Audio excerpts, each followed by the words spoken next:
We have another developing story on Utah's Capitol Hill. Two controversial bills that were dead are coming back to life. Lawmakers are planning resolutions to ban critical race theory and declare the state a Second Amendment sanctuary. They're also talking about banning face masks in Utah schools. Fox 13's Ben Winslow has the latest.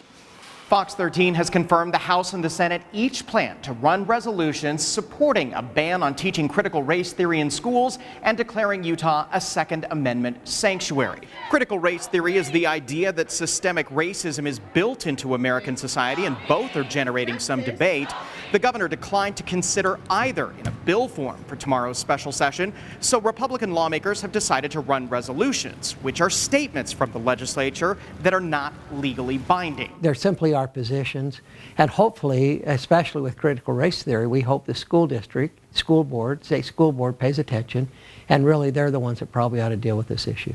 Both will be back in the legislature as bills with the force of law next year. Meanwhile, a bill banning masks in Utah schools is advancing here on Capitol Hill.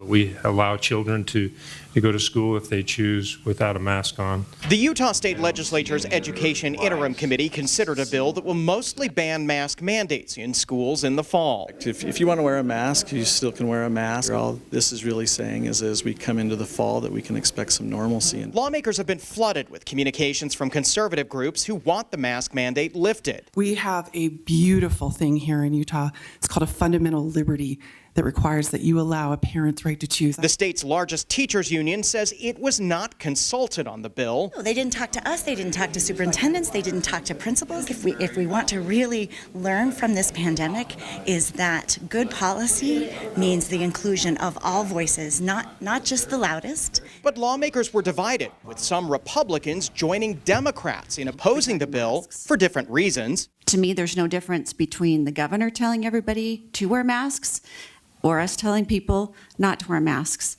I believe in local control. So even if we have a large outbreak in a school, we can't require them to have a mask in one school. You need to work with your local health department. It falls under exigent circumstances, and you can make that work. Public comment was also divided. My choices as a parent for medical decisions taken away from me. Would any one of us recommend that we stop wearing seatbelts because the death toll on roads have decreased? The bill passed on a 16-7 vote. At some point, there has to be someone in the room who stands up and says, it's time to be done.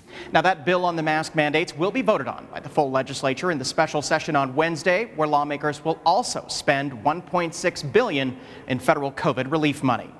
On the Hill, Ben Winslow, Fox 13 News.